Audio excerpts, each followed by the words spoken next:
നമസ്കാരം. രേഖാമൂലത്തിലേക്ക് സ്വാഗതം. D Parameswaran, N Ramaswamy, K S Ramasheshan, നമുക്കത്ര പരിചയമുള്ള പേരുകളല്ല ഇത്. പക്ഷെ ഒരു നൂറ്റാണ്ട് മുമ്പ് പാലക്കാട് വിക്ടോറിയ കോളേജിൽ ചരിത്രം രചിച്ചവരാണവർ. ബ്രിട്ടീഷ് സർക്കാരിനെ ധിക്കരിച്ച് സ്വാതന്ത്ര്യ സമരത്തിന് പിന്തുണയുമായി അവർ തെരുവിലിറങ്ങിയത് 108 വർഷം മുമ്പാണ്. കൃത്യമായി പറഞ്ഞാൽ 1917. ഇന്ത്യയിൽ അന്നൊരു വിദ്യാർത്ഥി സംഘടന പോലും രൂപപ്പെട്ടിട്ടില്ല.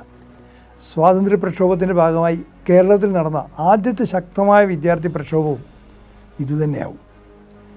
മാപ്പ് പറയാൻ തയ്യാറാകാത്തതിനാൽ ആ 3 പേരും കോളേജിൽ നിന്ന് പുറത്താക്കപ്പെട്ടു.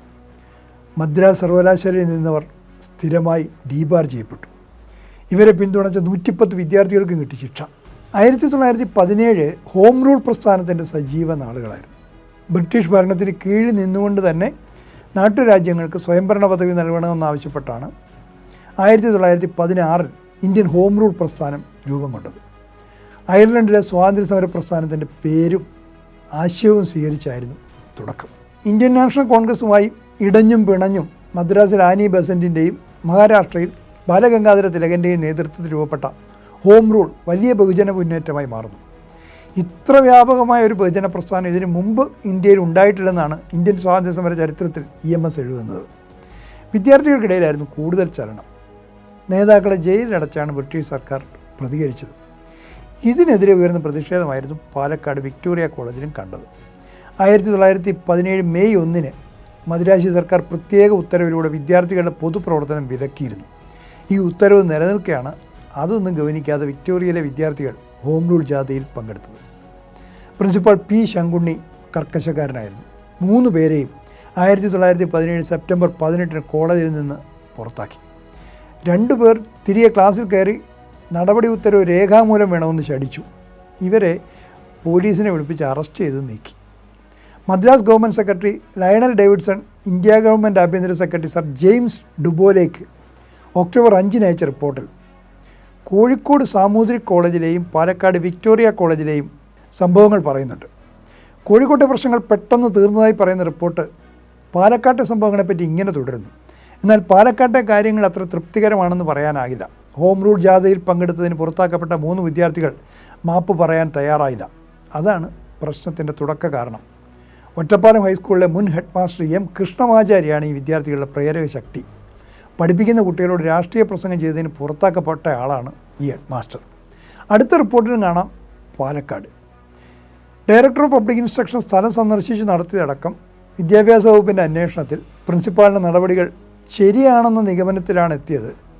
അച്ചടക്ക നടപടി സർവകലാശാലയുടെ പരിധിയിൽ വരുന്നതിനാൽ മദ്രാസ് സർവകലാശാല സിൻഡിക്കേറ്റും അന്വേഷണം നടത്തുന്നുണ്ട്. മാപ്പ് പറയാത്ത വിദ്യാർത്ഥികളെ സർവകലാശാല പരീക്ഷകളിൽ നിന്ന് ഒഴിവാക്കി ശിക്ഷ നൽകാൻ സാധ്യതയുണ്ട്. 1917 ഒക്ടോബർ 5 റിപ്പോർട്ടിൽ പറയുന്നു. ഇങ്ങനെയൊക്കെ തന്നെ സംഭവിച്ചു. ഡയറക്ടറുടെയും സിൻഡിക്കേറ്റിൻ്റെയും അന്വേഷണങ്ങൾക്ക് ശേഷം വിദ്യാർത്ഥികൾക്കെതിരായ നടപടി ശരിവെക്കുകയാണ് ഉണ്ടായത്. എക്കാലത്തേക്കുമായി 3 പേരെയും സർവകലാശാലയിൽ നിന്ന് ഡീബാർ ചെയ്യാനും തീരുമാനമായി. നടപടി വിദ്യാർത്ഥികളുടെ പ്രതിഷേധത്തിൻ്റെ തീ ആളിച്ചു. 100-ലേറെ വിദ്യാർത്ഥികൾ കോളേജിൽ വരാതെ പ്രതിഷേധിച്ചു. 1.5 മാസം അവർ ഈ സമരം തുടർന്നു. ഈ കുട്ടികളെയും പുറത്താക്കി. 1 വർഷത്തേക്ക് പരീക്ഷ എഴുതുന്നതിൽ നിന്ന് അവരെയും വിലക്കി. സർവകലാശാല നടപടിക്കെതിരെ ഉയരുന്ന പ്രതിഷേധത്തിൻ്റെ ചിത്രം നവംബർ മാസത്തെ ദ്വൈവാര റിപ്പോർട്ടുകളിൽ കാണാം. മാധ്യമങ്ങളിൽ ഉയർന്ന വിമർശനങ്ങളെപ്പറ്റിയാണ് ഏറെയും പരാമർശങ്ങൾ. ദ ഹിന്ദു 1917 നവംബർ 14 എഴുതിയത് ഇങ്ങനെ: ഹൃദയശൂന്യമായ രീതിയിലാണ് സിൻഡിക്കേറ്റ് അച്ചടക്കം നടപ്പാക്കിയതെന്നും തൻ്റെ ചാബല്യം നിറഞ്ഞതും തന്ത്രപരമല്ലാത്തതുമായ ചെയ്തികളിലൂടെ കുട്ടികളെ പ്രകോപിപ്പിച്ച പ്രിൻസിപ്പാളിനെ ജനങ്ങൾ ശകാരിക്കണമെന്നും പത്രം എഴുതി.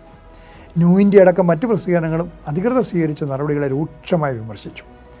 ആരോപണങ്ങൾ നിഷേധിച്ച് പ്രിൻസിപ്പൾ അയച്ച കത്ത് ഹിന്ദു പിന്നീട് പ്രസിദ്ധീകരിച്ചു. പുറത്താക്കപ്പെട്ട വിദ്യാർത്ഥികൾ പക്ഷേ പുറത്തു തന്നെ തുടർന്നു. പ്രതിഷേധം പല കോണുകളിൽ നിന്ന് ഉയർന്നപ്പോൾ വിദ്യാർത്ഥികളുടെ പൊതുപ്രവർത്തനം വിലക്കുന്ന ഉത്തരവിൽ ചെറിയ ഭേദഗതി വന്നു.